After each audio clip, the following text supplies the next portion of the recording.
With that, we are shifting our focus and talking about US President Joe Biden, who, by the way, could not make it to his trip to Australia like we were discussing, and it was because of the rising debt ceiling in the country. So Joe Biden and top Republican Kevin McCarthy have called their latest talks on the debt ceiling productive, but no deal has yet been reached. That said, the tone of the talks at the White House this time around appeared to be more optimistic after weeks of decisive partisan discourse. And there was a divisive discourse also, but it is unclear how quickly the two sides can reach a deal.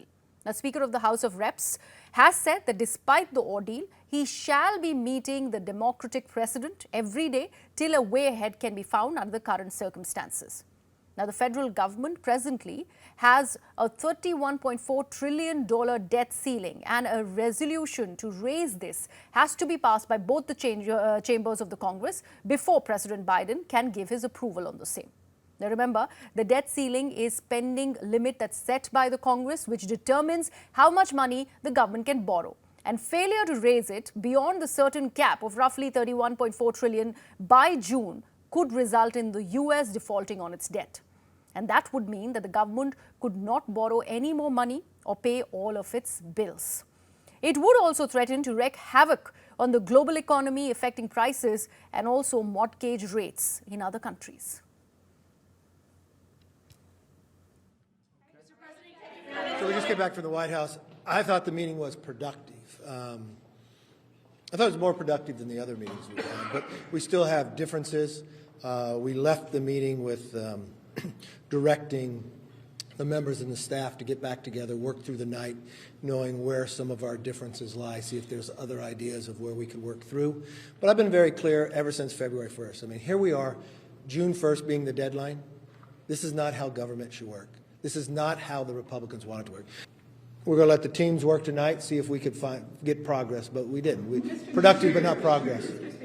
Well, I would assume I'd meet with President Biden every day till we get this done. This is too important. Do you expect to meet with him tomorrow? Look, if we don't meet, I'm sure we're going to talk on the phone. But we're going to have the staff get together, and then we're going to get back. It was not set that we had to see one another, or at least we're going to talk, but nothing's set there. And I sat with him on February 1st saying, let's work through this together. Let's find where we can find common ground, that we can curve the amount of spending, make our economy stronger, curve inflation and make us less dependent upon China. But he told me for 97 days they wouldn't meet with us. That's really why we're where we are today. Well, what I would like to see is an agreement on both sides to raise the debt ceiling, but an effort to reduce the overall debt and deficit that this country has been digging itself into. It's going to become more and more expensive as interest rates remain elevated, and we really just can't continue to spend the way we are now. What I would like is for this agreement to be made, because then it avoids a repeat of 2011, in which the S&P fell 19.5%, accompanied by all styles, all sizes, and all sectors within the S&P 500. At the end of the day, I believe we're going to get it done. But you have to always protect your capital. So what we're doing right now is we're sitting on our hands. We're waiting to see how this plays out by the end of the week. And by the end of the week, we will get a lot more information out of these two sides. So, just, stay the course. And again, if you're a long-term investor, we're much short-term investors at our fund. But if you're a long-term investor, if we start to go into technical default, basically meaning we're going to get it done, but we're not going to get it done in a timely manner, we might have a sell-off, and that might bring opportunities. So if you're a longer-term investor, look for those opportunities. If you're in certain sectors that you enjoy and you want to own more of it, and it's had a big move again, that could be your opportunity to deploy some capital. Let me now bring in my colleague Abhishek Jha on the broadcast. Abhishek, while Kevin McCarthy has gone on to say that the talks were optimistic, but the point is that no consensus has been arrived yet. And with just about 7 to 10 days remaining, do you think this entire crisis before the US government can be sorted anytime soon?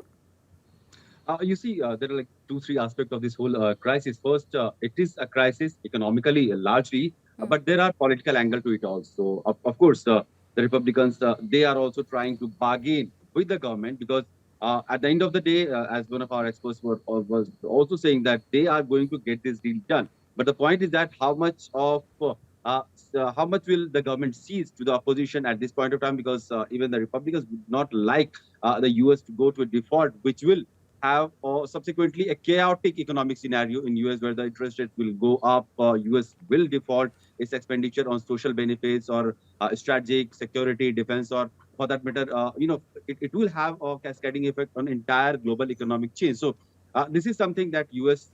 Would avoid most likely. But now the political consensus is something that President Biden is also trying to make.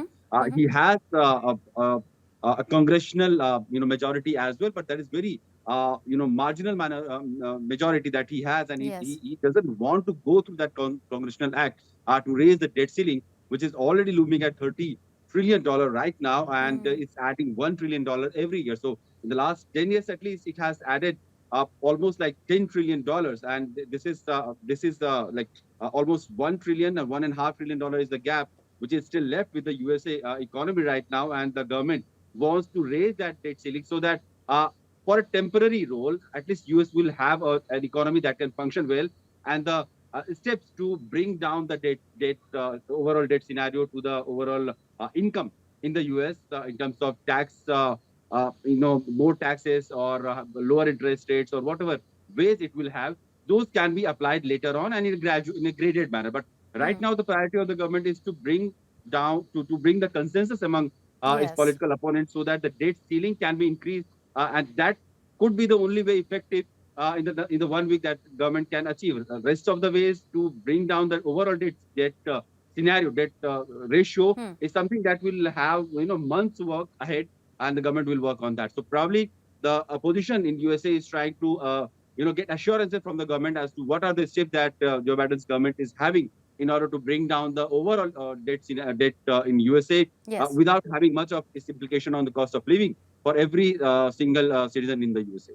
All right, Abhishek, thank you so much for throwing light on what ails the US economy and in turn the world economy, because this is going to impact the global economy in future, and it is important that the United States of America really decides very, very soon on what they intend to do about the debt ceiling.